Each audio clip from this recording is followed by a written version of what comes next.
everybody, and welcome back to my channel, and welcome if you are new here. My name is Andrea.M. and this is Missing Down Under, and I would also just like to say Happy Australia Day to everybody today. I am actually filming this on Australia Day, and yes, I have my hair up because it is actually just so hot in Australia today. We're having a little bit of a heat wave just in time for Australia Day. But it does make for a great day for swimming and other fun, so I'm probably going to go and hit the pool or the beach or something after this video is over. I would also like to remind everybody to please like, share, subscribe and comment on my videos.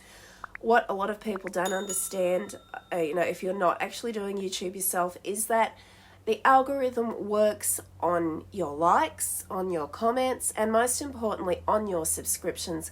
And I do notice there are a lot of people watching my videos who are not subscribed. So if you could do me the enormous favour of just... Favour? Oh God, you guys all know by now I cannot speak English for the life of me. I'm Australian! Anywho, if you guys could please do me the favour of hitting the subscribe button and the little bell so that you don't miss a notification every time I post a new video, I would be eternally grateful because that helps me out a ton. It helps me to grow here on YouTube, and your comments and your likes and your shares also help me to grow on YouTube and continue to bring you guys compelling content just like this. So with that being said, and with much appreciation, let's get into today's missing persons case. And the case today is about 8-year-old Eloise Worledge. So what happened to Eloise? She was the 8-year-old girl from Beaumaris who was taken from what should have been the safety of her own bed in the middle of the night. The abduction of Eloise still haunts a generation of Melbourne families whose faith in their ability to keep their children safe was forever shaken. Eloise would have been in her 50s by now. Maybe, like her younger sister Anna, she would have chosen to marry and have some children of her own, and maybe even by now she would have had a grandbaby or two. If she had taken after her mother Patsy to be creative, she may have even established a career for herself in the art world or become an art teacher like her mother. Almost certainly, she would have outgrown her childhood asthma and her schoolgirl shyness. But she was to be robbed of that choice and that basic human right. Eloise Worledge, as we said before, was 8 when she was taken from what should have been the safety of her own bed in her Bayside family home in 1976. A torn fly-wire screen and an open window, the main clues in a crime that would become an iconic moment. The child kidnap case that made Melbourne families lock their doors and wonder about strangers in the street. Despite the biggest missing persons search in Victoria's history, and despite a $10,000 reward posted in 1976 that remains unclaimed, no trace of Eloise has ever been found. The photograph of the smiling little blonde girl with the green eyes remains a haunting reminder. And when the homicide cold case detectives began reinvestigating the case in 2001, they were actually surprised to find that the picture of Eloise was instantly recognisable even more than 25 years after her disappearance. The crime scene photo of her bedroom still hung with her artwork from school and her favourite fan posters still haunting in its clear representation of the loss of innocence and empty rooms at midnight where children should be safely sleeping. Other images from the case have not, unfortunately, stood the test of time. Eloise was at first thought to have come from a happy family and to have disappeared on a quiet and very uneventful night. In reality, at the time of her alleged abduction, her parents were so bitterly estranged that her mother at times wondered if Eloise had in fact been taken by her father Lindsay. And Patsy actually hoped that this meant her daughter was safe and would be coming home soon if in fact Lindsay had taken Eloise. In contrast to the image of a sleeping middle-class suburb, witnesses later reported, and this is incredible to me, more than 200 suspicious incidents on the night that Eloise disappeared. As for the torn flywire that alarmed so many Melbourne parents at the time, police concluded after looking into the investigation, it could have been a red herring. In January 1976, Gough Whitlam had only weeks earlier been voted from office, and a lingering easy liberalism pervaded Australian life. But in suburbs like Beaumaris, couples like Patsy and Lindsay Worledge found a conservative sanctuary. Married just over 10 years and with 3 healthy and happy children, they would appear outwardly to be the perfect family, but the marriage was on the verge of collapse. Patricia Ann Watmouth was a student teacher when she met her future husband, New Zealand-born Lindsay Worledge, and he was 3 years older than Patsy and was building an academic career. Eloise was their first child, born on October 8, 1967. She was followed by Anna 2 years later and Blake in 1971. By the time Eloise was born, the couple had settled into a 4-bedroom weatherboard home in Scott Street on the corner of Gibbs Street, about 500 metres from the popular Beaumaris beach. Minimal traffic passed through Scott Street, and it was the Australian ideal, and it was realised. An affordable home by the sea with an outdoor lifestyle close to the shops, schools and work. It was perfect. But above all else, it was a place to feel safe. So safe, in fact, that people felt you could leave your doors unlocked, and you have to remember this is the late 60s, the early 70s, so people were still feeling pretty safe back then. The area was also filled with other young middle-class families with similar goals and visions. And soon the couple had built an extensive friendship network in the surrounding streets, and their children all played together, and the families grew very close in the relaxed atmosphere. Eloise went to the Beaumaris Primary School just 2 streets away and was due to start grade 4 when she went missing. She was shy but intelligent, and like her mother, a qualified arts and craft teacher, exhibited a creative artistic flair.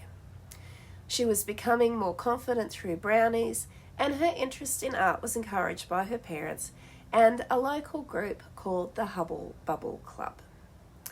Patsy was also very well liked. She was energetic, she was enthusiastic, and she was the sort of person who attracted people to her, and she had lots of friends. Lindsay, on the other hand, was introverted and bookish, but he was clever, and according to some, he didn't mind people knowing how clever he was. He was often described of thinking as himself as intellectually superior. A police review of the case would also find this. Yet, after a decade of marriage, the Worledges found they were beginning to drift apart. Patsy immersed herself in her children, her local friends, and her passion for art and craft. Lindsay spent more time at the Caulfield Institute of Technology, where he was a lecturer, and he was also completing his Masters in Business Administration at Monash University. Soon, the marital tensions became obvious, including to Eloise. Friends noticed Lindsay's comments to his wife becoming increasingly sarcastic, and some of their friends were becoming very uncomfortable in his presence and felt that he was damaging Patsy's self-esteem. She was so vibrant and he was so introverted. Patsy thought that they should try and attend counselling, but Lindsay refused, so Patsy would attend alone, however, and while it didn't improve their marriage, it did help her come to terms with the withering relationship. So through the counselling process, Patsy did find that she was better equipped to cope with her husband's constant put-downs and sarcasm, and she went on to just pursue her own interests, which, according to police, only increased Lindsay Worledge's resentment toward her. By 1975, their relationship was all but over, and they began to build independent lives. As their marriage was dying, both found comfort with others.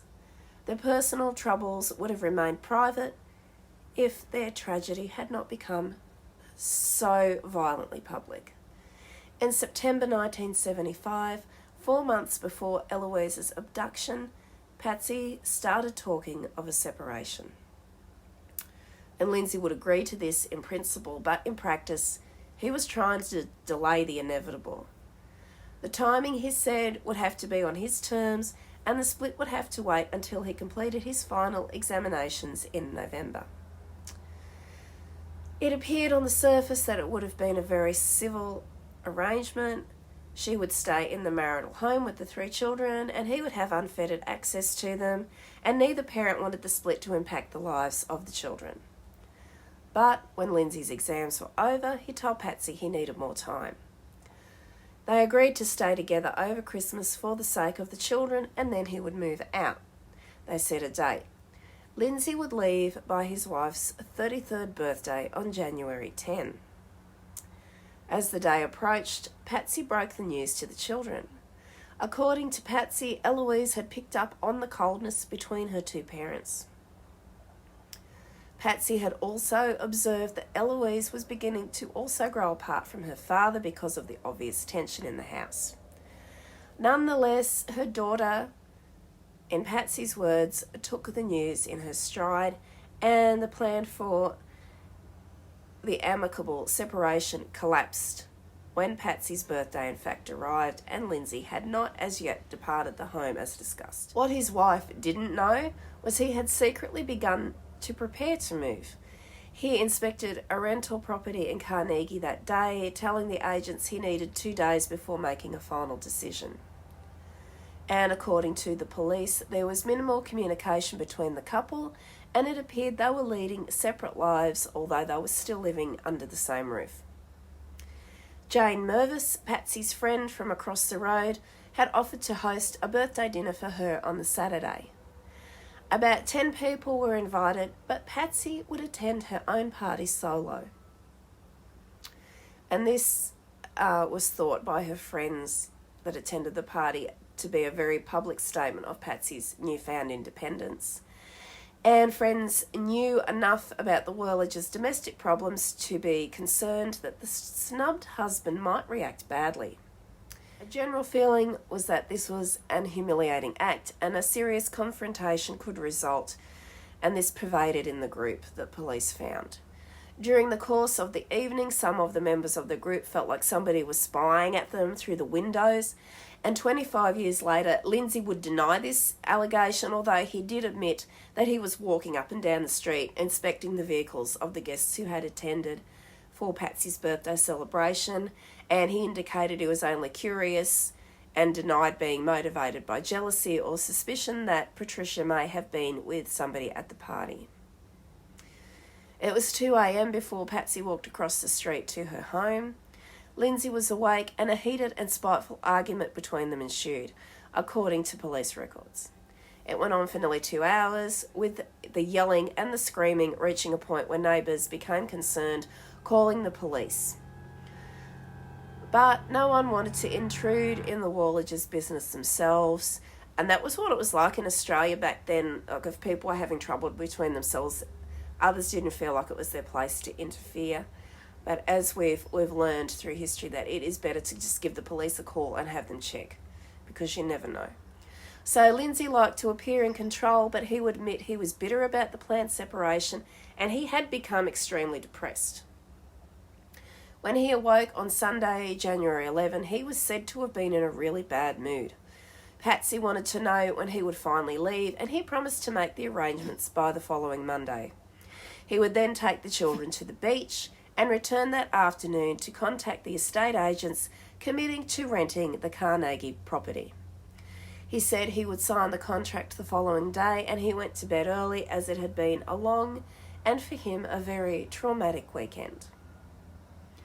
On Monday morning, he went to Honeywell Securities, where he was a guest speaker, and he would lunch with an executive, returning to the Institute at about 2:15 p.m. The summer break also meant that work was still quiet at the college, so he joined a few members of his faculty for drinks at a local hotel, and he shared a carafe of wine at lunch and a jug of beer at the pub. About 4 p.m, he rang the real estate to cancel his meeting, rescheduling for the following day, Obviously, Lindsay was a little three sheets to the wind by then. He left the hotel at about 4:45 p.m. and went home for dinner, while Patsy did some sewing while Lindsay played Monopoly with the kids. And then at around 8:30 p.m, Patsy would leave and go to her regular jazz ballet class, and Eloise left her bedroom at about 9:15 p.m. for a glass of milk, and she then went into the television room where Lindsay was sitting, and she would sit on her father's lap while he quietly explained his side of the marital breakup to Eloise. And he later told a friend he was relieved when he cleared the air with his daughter and that Eloise had kind of accepted everything and all was good. And then Eloise would go to bed at around 10, and she was wearing her two-piece yellow baby doll pyjama set with rock and roll on the front and a treble clef symbol on the back. Lindsay had continued drinking at home. He had 2 scotches and a bottle of wine with his dinner. And then he would go on to drink port while watching the television, and where he would eventually fall asleep. Patsy walked home from jazz ballet and stopped at Jane Mervis's house across the road, and then she went home to grab a dress that she was showing to show Jane. Lindsay was still in the lounge room in darkness with the television on. He may have even been asleep or, not quite with it. And Patsy told him she was going back to Jane's for a little while. And she would later tell the police the outside porch light was off, which was a little strange, and the front fly-wire door was closed but not locked. So according to the police, the front door was unlocked and it was wide open, but it was not an overly hot night, and in fact the temperature has dropped to an unseasonable 12 degrees. It was actually quite cold in Victoria that night. Her husband was still in the television room, and she thought to shut the front door, but she forgot.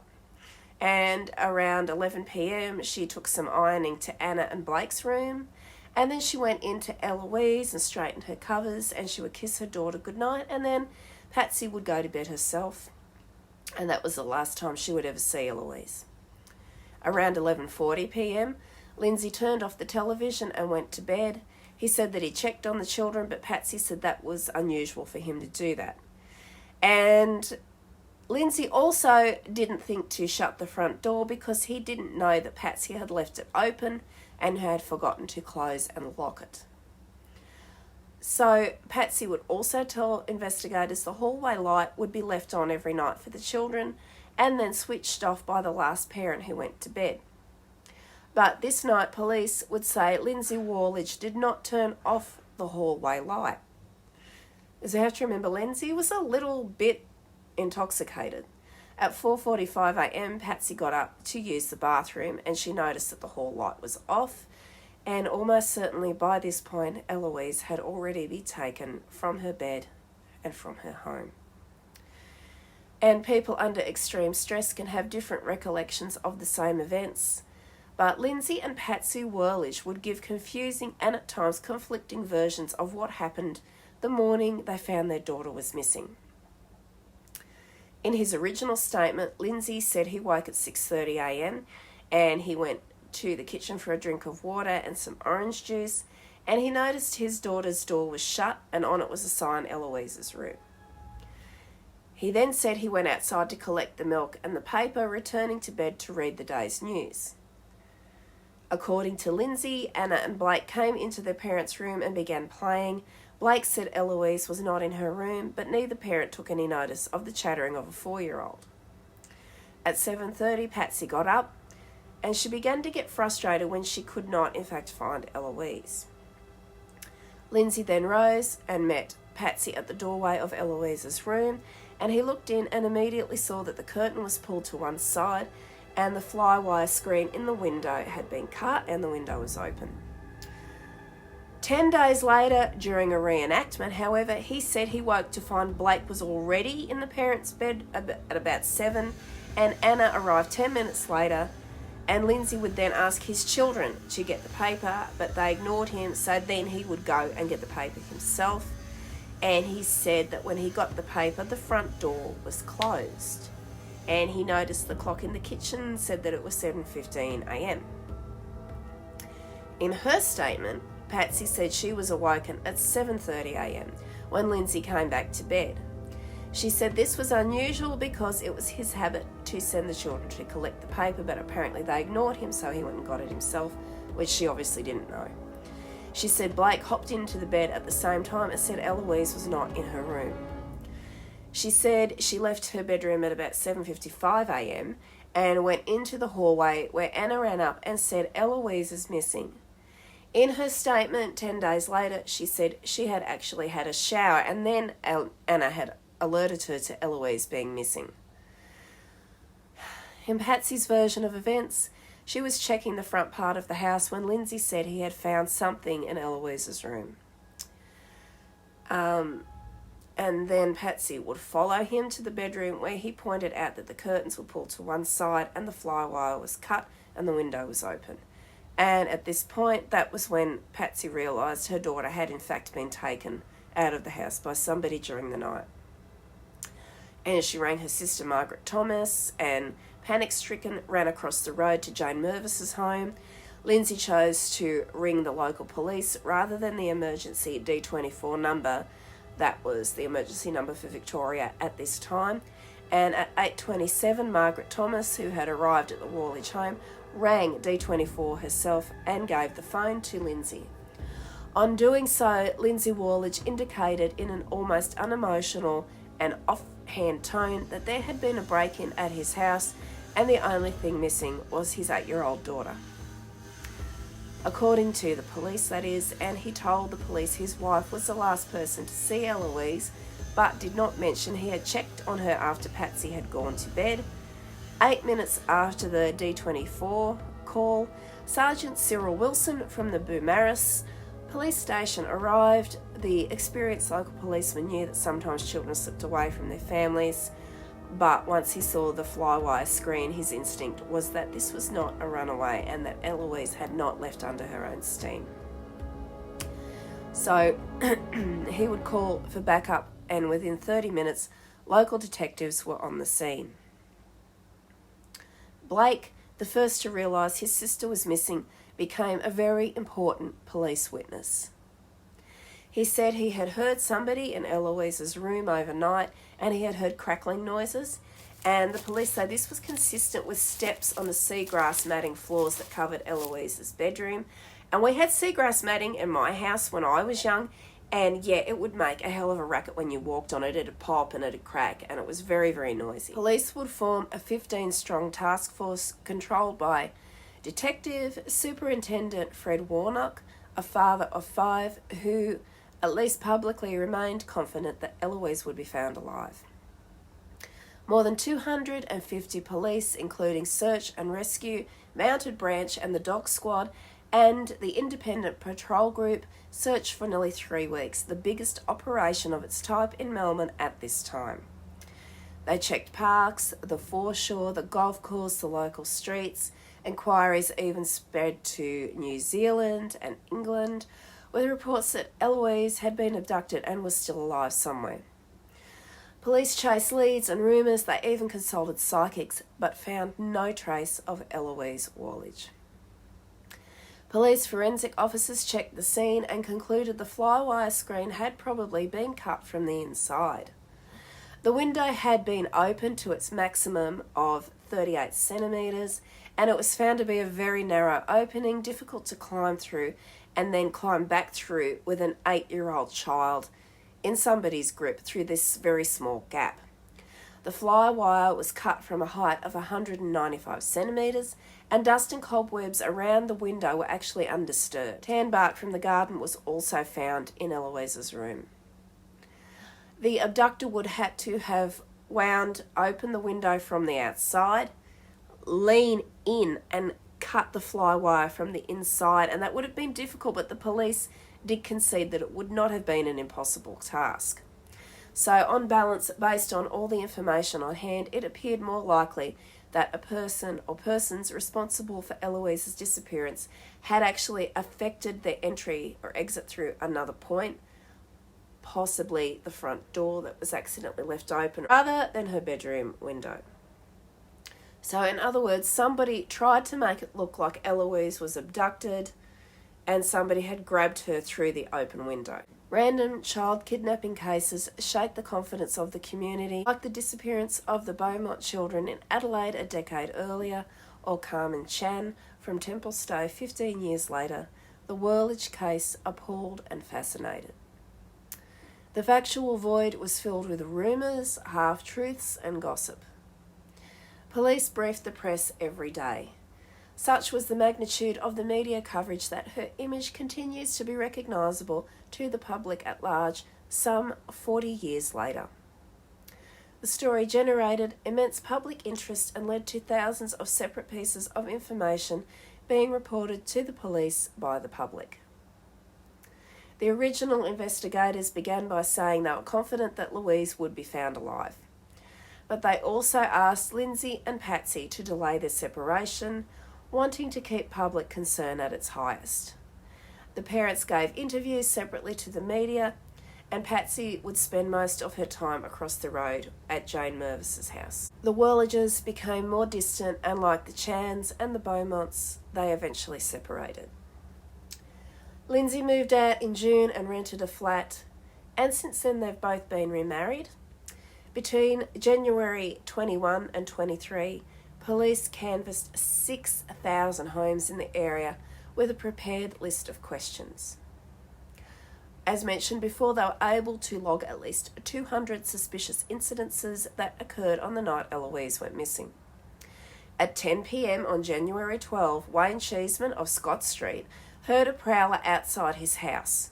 At 7:15 the following morning, he would discover the tool shed in the backyard had been burgled, and 3 chisels and an oil can and a pair of garden shears from his shed had been laid on his nature strip. But the police would later decide that the shears had not been the implement used to cut the fly screen.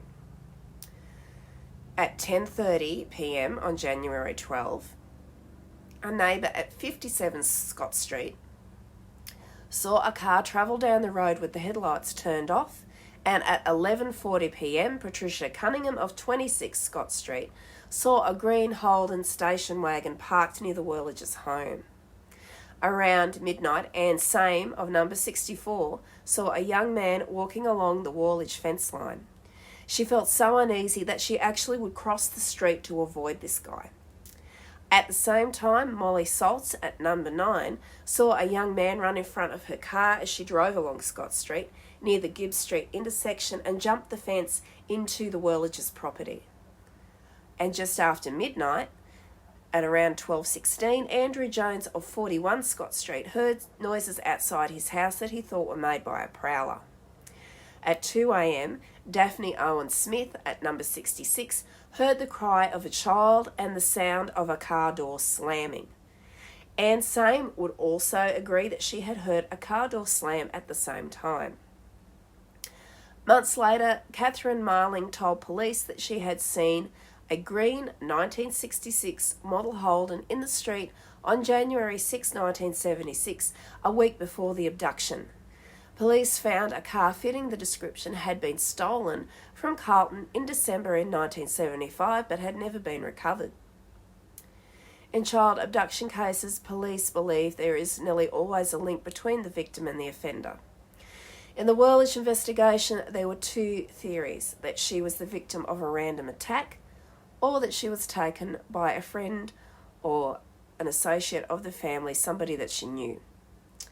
Patsy, deeply distressed in the days and weeks following the abduction, had thoughts that her husband may have been involved because he wanted to keep creating reasons to stay in the home.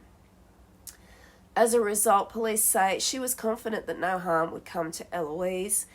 I think Patsy was just really hoping that it was Lindsay that had done something and he just had her hidden somewhere because she knew that he would not hurt his own daughter.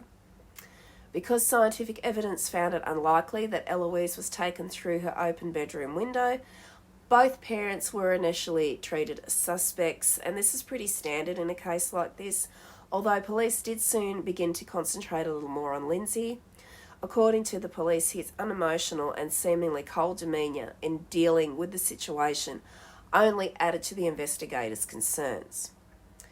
A case in point when they learned Lindsay Worledge contacted the real estate office only a few hours after the disappearance and had been reported to cancel his 4 p.m. appointment. suggesting in an offhand manner that they should read the newspapers if they would like to know why. But Lindsay's perceived flippancy may have been a simple self-defence mechanism and a way to build a shield around what was actually a very frightened and grieving father. And you need to remember what it was like back then in the 60s and the 70s in Australia. Men were not allowed to show emotion. They had to be strong. And Lindsay was quiet and bookish, and this would have been probably extremely hard for him. Superintendent Warnock believed that Lindsay was unfairly judged. He would go on to say, "Mr. Worledge, I think, has been seen in a bad light. A lot of people think he's acting callously, but he's not the kind of person who wears his heart on his sleeve, and deep down he cares very much about his children and is very distressed about the whole business." And the detective would say this 9 months later after the abduction.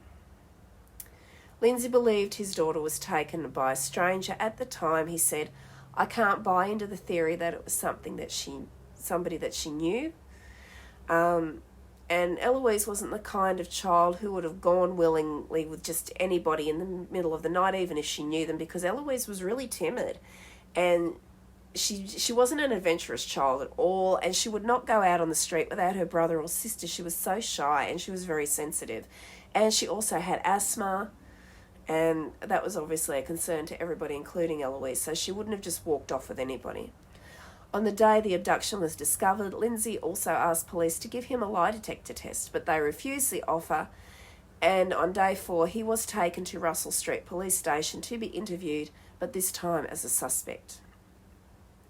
He studied psychology during university, and when he was left alone in the interview room, he felt it was a subtle psychological trick, probably to make him feel uneasy or to shake his confidence.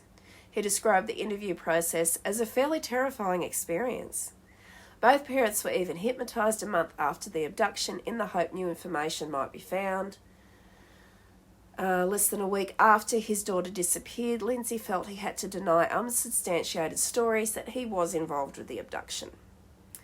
And he would go on to say, "The rumours will be answered when the truth finally emerges, but sadly the truth has never emerged." The police review of the case has found, at the conclusion of investigations into Lindsay Worledge, no evidence in regard to his involvement has ever been uncovered. Police looked at 10 general types of suspects and known sex offenders in Melbourne's southeast. Any sex offenders within Australia were also looked at, anybody involved with child abductions or who broke into houses, known prowlers in the area, local service providers including babysitters, tradesmen and even door-to-door salesmen, staff and parents also of the Beaumaris Primary School, and any government agencies that had been in contact with the family. And believe me when I say the police actually left no stone unturned. They were actually really good with this case.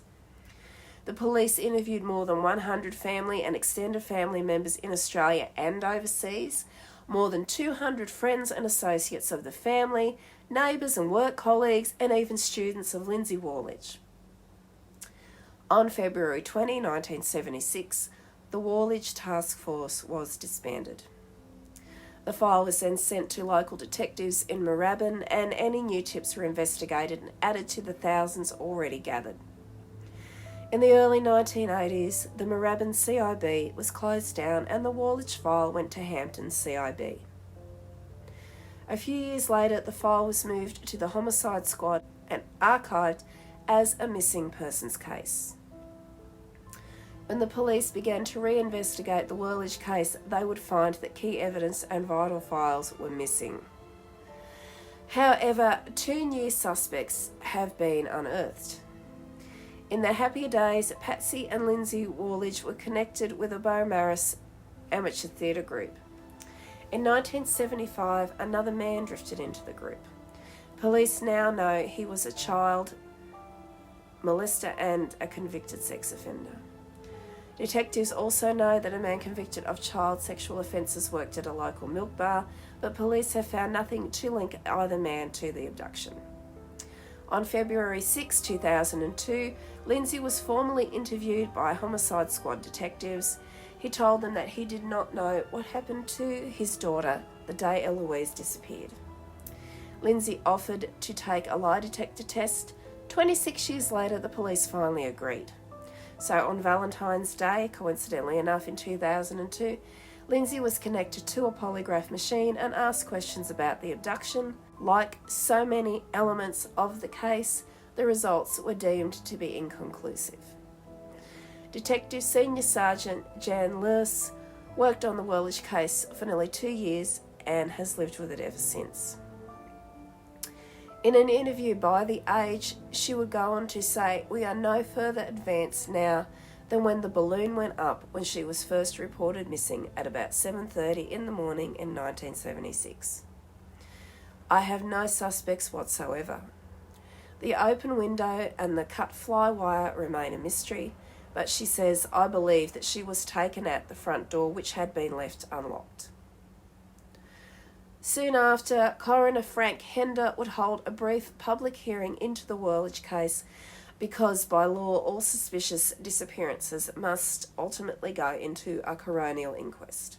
Booked in for just 2 hours, he listened to a police summary of the case. There was no evidence produced and no eyewitnesses were called because there weren't any. It so far remains one of Australia's greatest mysteries with, again, no conclusion. 3 decades after his daughter disappeared, Lindsay Worledge was constantly reminded of his loss. When he would be introduced to strangers, they would still often ask if he was related to Eloise. Lindsay knew he was treated as a suspect by police, not because of evidence pointing to him, but because of the lack of evidence pointing elsewhere. Lindsay would go on to say he was simply filling a void and that it was all circumstantial. In 2017, nearly 40 years after the disappearance of his daughter, Lindsay Worledge passed away, never knowing what became of his missing daughter. Forensic evidence suggesting she was not taken through the open window meant Eloise's parents, Lindsay and Patsy, were investigated. And they would go on to say that, of course they were, that they were tangible and there was little else. And Lindsay agreed to take the lie detector test, as we just mentioned, in 2011 in the hope that he would finally have the concrete proof that he was the father of a lost child. He said that after the test he researched polygraph testing to find that at least 10% of cases are neutral. And if he had known that then, he would not have had the polygraph test. And he would go on to say that he believed it was a very weak science, and that is why the tests are not in fact admitted in the Victorian courts. Lindsay was 63 at this time and answered questions about his daughter in a polite and measured manner. He has been asked them all many times before. There were no surprise, no new twists, no new evidence, and unfortunately this also meant there was no new hope. Lindsay would be quoted as saying, without obvious bitterness, that he was a double victim because of the constant speculation that he was in some way involved in the abduction. But he knows he is powerless. Well, he knew that he was powerless to alter the perceptions at that time. The police say there is no evidence linking Lindsay to his daughter's disappearance. Some who worked the case on their own have their own theories, but none believe that they really know what happened that night. Lindsay remained happily married for 23 years to his new partner, and he left the tertiary teaching to establish a successful management consultancy, after which he would retire. He said he was able to rebuild his life because there is a powerful stimulus to move forward. Patsy Worledge still lives near the sea, but no longer in Scott Street. Now in her 70s, Patsy says she is not angry. She does not see herself as a victim, even though she has twice been touched by the tragedy. The Worledge's youngest child, Blake, the boy who, as a 4-year-old, was the first to realise Eloise was missing, grew to be a well-liked young man who worked in information technology and a quality manager for a forklift distributor. Blake was tragically killed when struck by a car while crossing White Horse Road in Nunawading on a wet night in August 1977. Recently, one of his friends contacted Patsy to say that he had had a son and had named him after Blake. Patsy would use a quote attributed to Paul McCartney when his wife Linda died to describe her grief. "You don't get over it, you just have to go through it." And these days, Patsy spends as much time with her artwork, paintings and textile pictures as she can, and caring for her remaining daughter Anna's 3 children. In the weeks after Eloise's disappearance, friends and family encouraged her to keep hoping, but a counsellor did gently tell Patsy that she may have to come to terms with never seeing her daughter again, or ever knowing what became of Eloise. For about 12 years, she did keep hoping and wanting to know what happened, but as the years passed, Patsy did come to a point where she accepted that Eloise was gone, and she would probably never know the events of that night. And Patsy would say, "It was just time to move on, and people still see me as a victim, but I don't live as one." She believed that if she became obsessed with Eloise, her remaining 2 children would never be able to grow up free of the baggage from the unsolved abduction. And shortly after the disappearance, Anna and Blake made a kite and wanted to take it to a nearby park for a test flight. Patsy was still in the kitchen finishing up cooking dinner, but she did allow the children to go alone, as much as that would have frightened her at the time. But instinctively, she says she knew she had to let them try and live normal lives and not be a prisoner to their sister's mystery. She knows that the case has fascinated many and resulted in her being the subject of many bizarre rumours, including that she was related to Lindy Chamberlain, whose baby Azaria was taken by a dingo in 1980. And I kind of made that link myself because Patsy and Lindy do look alike. I'll pop their pictures in here, but they do look very similar, which I found was a little funny, and other people obviously did too. But yeah, they are not related at all. Patsy Worledge is not related to Lindy Chamberlain. It's just one of those doppelganger things that the 2 ladies actually do look quite alike, and had the very unfortunate coincidence of both losing a daughter in a very young age in very, very tragic circumstances. Patsy would go on to say that the media have tried to pigeonhole her as a victim, turning up to seek interviews on the anniversaries of the abduction, when Eloise would have turned 21, or for routine quotes to pad out stories about mystery disappearances. "Nothing has changed since January 1976, she says. I don't have any guilt. I didn't leave my children somewhere or send them down the street. Eloise was safely tucked in her bed. It is a jigsaw with a missing piece, and it is still missing."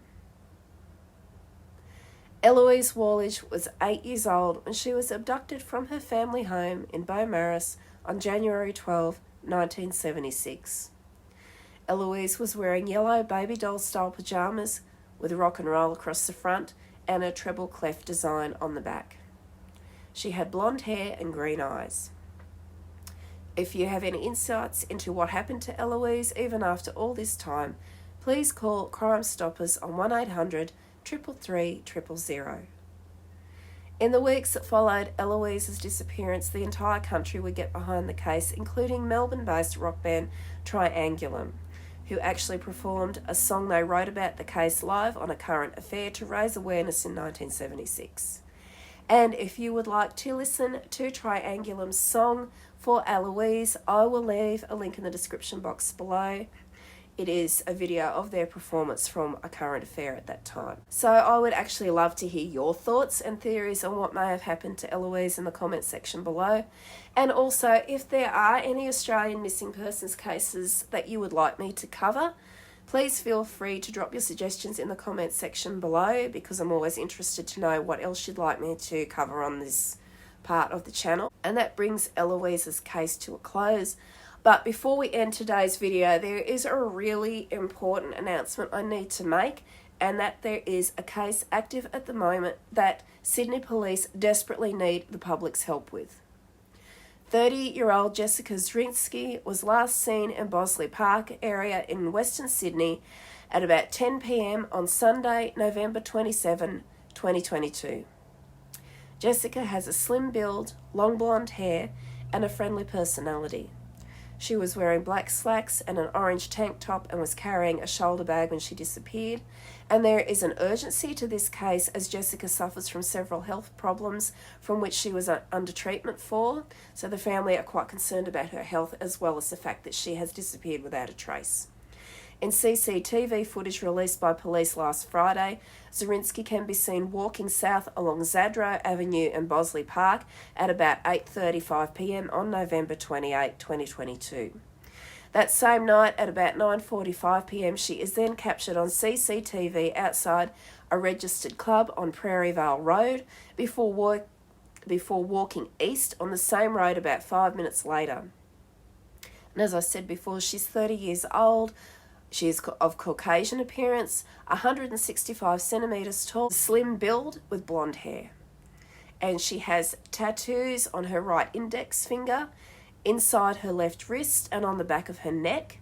She is also known to frequent the Bosley Park, Smithfield, Fairfield and Cabramatta areas as well as the Sydney Central Business District.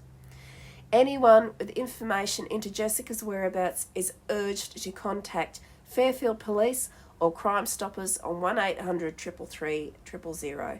And as you can imagine, her family is very desperate for answers. So if you have seen something or know something, please, for the love of God, say something. You can remain anonymous, but please help Jessica's family so they can get the answers they so desperately need. And if Jessica is being held somewhere or she, heaven forbid, is just wandering around somewhere confused, like we said, she does have health problems, please let her family know where she is. And Jessica, if you are out there and you happen to be watching this video, please let your family know where you are, darling. That nobody's mad, they just want you to call them and let them know that you're okay, let them know where you are. And with that very sad note, and I actually really hope that Jessica is okay and that the police do end up finding her. So as I said before, if you know something, please say something. And that brings us to the end of this video. And if you enjoyed this content, please don't forget to like, comment, subscribe and share, as it really is subscribers like you who help us to further our careers here on YouTube and help to make content for you guys just like this one. And it helps us out a ton in the algorithm and it is so appreciated. So thank you all so much again for watching. Please stay safe, stay aware, and I'll see you all again soon. Bye.